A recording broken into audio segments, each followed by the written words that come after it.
Welcome to Coffee with the Mayor. I'm Deb Trelli, and we are broadcasting live from the top of Tampa Bay in beautiful downtown Oldsmar with our host, Oldsmar Mayor Eric Seidel.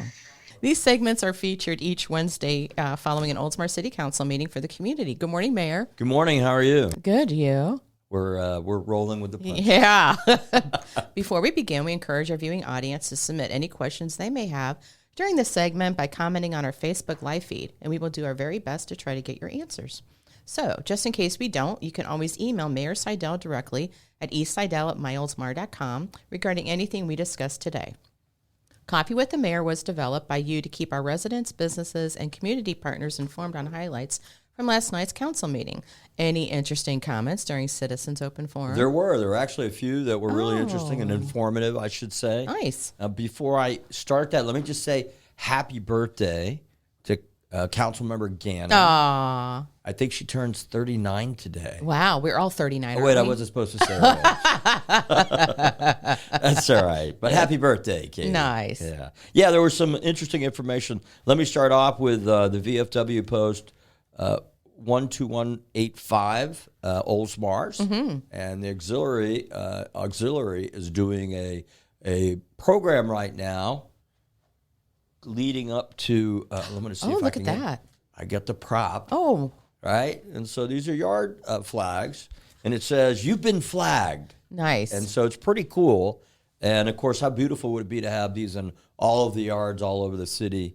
And so they're working on that. And also it has information in the package about flag etiquette and those types of things. Oh, wonderful. So it's a really good service that they're doing. I would suggest, because they don't have it updated on their website just yet, they're all volunteers. And so if you go to their Facebook page, which is Oldsmar VFW Post 12186, you will be able to message them about what information. And it's not my head bobbing. No. We're trying to get the picture right. But anyhow, Yeah. So go check it out. They're doing a great job. Secondly, Craig and Tony Gross came. They wanted to thank the city for our support of the Gold Star Family Picnic that they hosted recently. So they wanted to thank us for that. And also, Brigadier General Stephen Snelson, who is with the U.S. Air Force, sent us a thank you letter that they nice. shared as well, because we put together care packages that were sent overseas. This is the soldiers under him were the ones who were charged with airlifting out both our troops as well as civilians who were leaving Afghanistan. And so we sent them a care package. They sent a very nice letter. That was an effort that was led by the Grosses, and they sent us a nice letter that he shared. Also on December 12th at 4 p.m., a group tribute to the troops. They're a motorcycle. They come on motorcycle. It's very impressive, very moving. And they've been here before, and they're going to come December 12th at 4 p.m., and it's going to be over at Veterans Park. So we'll talk about it, I'm sure, more before then. Oh, sure. But they mentioned that last night when they came and visited. And, of course, Masuda was there with Friends of the Arts. Oh, with the gang there, too? More importantly, some of the cast members for the production of Shrek's Fairy Tale. That's going to be this Saturday at Ariel's Park. It's a free event. The kids do a great job. They get better and better with their productions, so it's pretty cool. They start shooting at 7. The show goes on at 8. The weather should be beautiful. I think it's going to be like 70 degrees this weekend. Doesn't get any better than that. So those are kind of the highlights. Oh, wonderful. So I heard there was a presentation of a proclamation for Florida City Government Week. Who was the proclamation presented to? It was by the birthday girl. Oh. Councilmember Gannon presented that last night. Yeah, good government, as I always kind of look at it, the Florida Government Week, it's a program that's put on by the Florida League of Cities, and it's really to promote local government. And you'll notice if our citizens are subscribers to the city's Facebook page, you'll see through social media we're putting out a lot of different materials that spends time kind of educating what this charter official does, and the city clerk, the city manager, the council as a whole. And so in any event, it's a great week, and go read those things and get up on what's happening in your city. Wonderful. There was a first reading for an ordinance. Normally we don't talk about first readings, but I thought this was important, is setting the March municipal election date for March 15th, 2022. So was the first reading approved? And then why was the date changed from the standard election date? It was approved, and there's a little bit of disconnect when this happens every now and then. Our charter requires that let me get this right, I believe it's the second Tuesday following the first Monday in March, right, is when our election is. Well, it so happens that the first Tuesday is the first day of the month. Oh. So it throws things off. Long story short, the correction of it is that the election will be on the 15th. Okay. And that's really, the municipal elections are held by our county supervisor of elections. They actually run it. And it saves the taxpayers quite a bit of money by having them run it. So, yes, that was changed. And so I suspect we will have the election on the 15th. Interesting. Next year. Yeah, next year. It'll be here before you know it. It was funny. All the motion makers were all the people running for re-election. They were like, yes. Please. The city manager requested approval of an interlocal agreement with Pinellas County for the Florida Department of Environmental Protection for the annual stormwater regulation program and surveillance fee. Was this item approved? It was.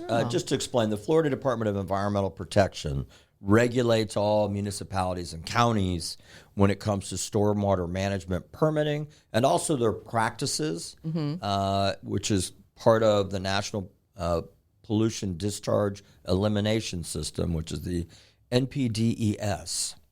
And so essentially, here in Pinellas County, there are, I think, 21 cities, that are all permitted jointly. And Pinellas County is the lead person on the permit, if you will. And so they get a large bill. It's good, in the sense that we pay our share. We all collectively do it. And what we're paying for is the service from EPA to oversee and assure that we're disposing of the stormwater properly. Okay. Right? And so you pay for them to oversee you. Yeah. Right? As a citizen, it's a good thing. We want a third party doing that. Yeah. We don't want, and the city wants it too. And so in any event, it costs us, our share of the $30,000+ bill is like $600. Okay. So yes, it was approved. Got it.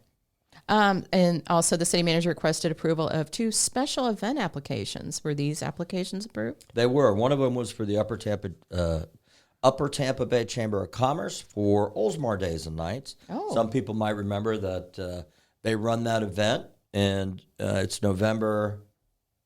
That's not Oldsmar Days and Nights. That's actually I'm sorry. Celebrate Oldsmar. My bad. That's okay. Oh, dear. That's all right. I was going to say, because I made a joke about it. Someone, you might remember that the city used to run Celebrate Oldsmar. That's true. And this year we handed it off because the city is doing a lot more smaller boutique type of events with our own staff.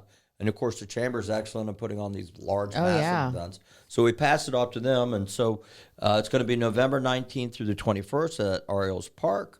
And so we did waive the fee. I was joking that, saying, we got them to take it over for us. Now let's charge them for it.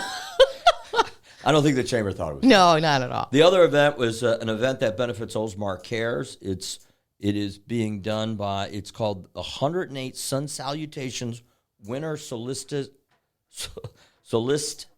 Yoga. Oh, my. I know I butchered that. I had to. And I won't tell you. And Amy's going to kill. No, correct me on it. Get it Solstice. Right. Solstice. Wow. We all learn something new every day, Yeah, no. It's December 19th at Veterans Memorial Park. I believe it's Hands and Heart. Oh, yeah. Amy. Yoga. Okay. Amy's putting it on. Yeah. She's running that. And it's over at Veterans, which is very, we don't allow a lot of events over there. Yeah. But this is kind of that chill event where the beauty is nice. It'll be terrific. We decided that the city manager was going to go to it and do some yoga. Oh, I would pay to see that. Yeah. Yeah. And our city manager said next year. Next year. Because he's retiring this year. So, yeah, they were both approved. Amy, sorry if I butchered it. Nah. But At least I admitted I Oh, good.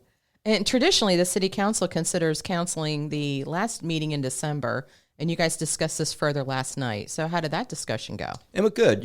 Every year we look at that meeting and typically cancel it. Yeah. And we do that because of a couple of reasons. One, we normally don't have a lot on the agenda that time of year. It's a very quiet time. It's the holidays, of course. And we also, not just for the council members, but most people probably don't think about it, but every one of those council members has a lot of staff hours behind it. And so it just means for a more flexible holidays for staff. And frankly, when we schedule stuff that citizens want to participate in, doing it during the holidays is not that desirable. Yeah. So it was canceled. Okay. Well, yeah, it was canceled. I was going to say we have to vote on it a second time, but we do not. No. Okay. It's a one and done. One and done.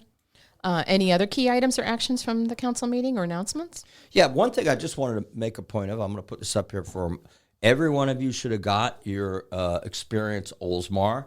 And I have to brag on our staff for the job that they do. And they're here. Aw. And so a terrific job, Mark, Deb. Thank you. And all the work that goes into it. I know our staff also contributes to it a great deal. But it just went out, and I've already gotten tons of compliments on it. Aw. Santa Mike was fun. Santa Mike was fun. You know Mike Kelzer? No. Mike Kelzer used to be a firefighter here. Oh. And his dad looks very much like him. Interesting. But I know that's Santa. So that's the fire chief's father-in-law. Maybe there's a connection there. Yeah, there is. We're going to move right on. So just a couple things I want to mention on. So you might recall there were some citizens who came to the council meeting maybe 2 meetings ago or last meeting concerned about all the noise that's getting created from the new flight path for St. Pete Clearwater Airport. And so we did send a letter off to the FAA to their noise ombudsman. Abatement. No, it's a ombudsman. Really? Is actually a person who oversees complaints and acts on them. A buzzman? It's ombudsman. Ombudsman. Oh. It's a legal term. Yes, it is. Because Gannon pointed it out to me right now. Anyhow, for Steve Graber to comment on that one. He's probably laughing right now. But anyhow, we sent a letter out, and I wanted to thank the staff because they really dug into it and looked for specific examples of when there's been times where there's been flights at like 1 a.m. Oh, my gosh. So on and so forth. So we submitted that. And we also sent a letter to the administrator of FEMA asking for them to delay risk rating 2.0. And so we'll see how that goes. Of course, Oktoberfest is this weekend. Yay! Get your steins ready. Come on out. It's going to be a lot of fun. It's over at Tampa Bay Downs, and the weather is, like I said, supposed to be perfect. Oh yeah. So if you're not over at the park watching the kids do their thing, you can be over there holding the steins and doing that type of stuff. Cool. So it should be good, and. Just real quick, I want to talk about this. So here's talking about this more coming up, and that is that we're coming out with a program, Save Our Bay. Mm-hmm. And it really kind of started with the Sierra Club was putting on this online State of the Bay. Councilmember Graber was there. I was watching it online, and Myra Burke, who's from Tampa Bay Estuary Program, was speaking, and she's this brilliant lady, but they monitor the quality of the bay, and she made a comment that was, Old Tampa Bay is the least healthy of the entire bay. Our water? Right out back. I like to call it the Oldsmar Bay. Okay. But Safety Harbor doesn't like that. They're not a big fan of that. But in any event, so we reached out to them, and they came up, the Tampa Bay Estuary Program. Her and Ed, Ed's the director, came up, and we had a meeting with them, and we talked about projects. And, of course, Ashley Painter, who is our sustainability coordinator, she understood that we were trying to look for some programs that we could get involved as a city and involve our citizens to help improve the quality of the bay. So she came back with this program, and they're called Vertical Oyster Gardens. Oh, cool. And so essentially what that does is it's where you get recycled shells from restaurants. So it involves the business community. You know, they shuck the oysters, that top shell they save. We collect them. And then we basically string them like popcorn. We have a day, and it's going to be December 12th, I believe, is the day that we're going to do this at Ariels Park. You'll hear more promotion about it. Okay. But we're going to do it at the park, and you string them. And then what you do is you hang them from docks, and they create like this natural, it's not really reef, but, kind of a natural type of sanctuary, for lack of a better word, that attracts oysters to attach to it and for them to produce. Wow. And I didn't know this, but an oyster actually, a healthy oyster, can filter 3 to 5 gallons of water an hour. Good God, I didn't know that. Right, I had no idea. And so it's going to be kind of a program to help us start doing more to get involved in cleaning our bay. Okay. It's such a big part. It's not just the bay. That water goes up Moccasin Creek. It goes up Sheffield. It's out at the bayou. And so we're going to try to do more and more in that area. This is the first project that I reach out to Mayor Joe over in Safety Harbor, and he agreed. We're going to try to do this together. Oh, nice. It's going to be like a mayor's challenge, but not challenging as a competition, but rather working together on it. And so I mentioned it last night because you're going to hear more and more about it, and so I'm excited. Wonderful. We're working on saving the bay. And the last thing I have, because I know you're going to not be with us again. I hope your vacation was good. Oh, yes, it was. Felicia did a good job filling in. I'm happy she did. She did a good job. But you won't be at the next one. No, following one. Following one, okay. November 17th. Yeah. Okay, so you will not be here because you are being sworn in as president Correct. of the Florida Municipal Communicators Association, which is part of the Florida League of Cities. So congratulations. Oh, thank you. We have another star here, right here in Oldsmar. So we're proud of you. Thank you. Yeah, it's quite an honor. Yeah. That's for sure. So let's see. Do we have any questions? I am not seeing any. All right. Well, that's probably a good thing because guess what? Out of coffee? I'm out of coffee. Uh-oh. And so it's about time to wrap it up. I want to thank Deb and Mark. Behind the scenes, we got through the technical problems with Plan B. Maybe not exactly what we wanted. But hey, to all of our citizens who tuned in, or who will watch us later, thank you for joining us and have a great day. Enjoy your weekend all. Thanks.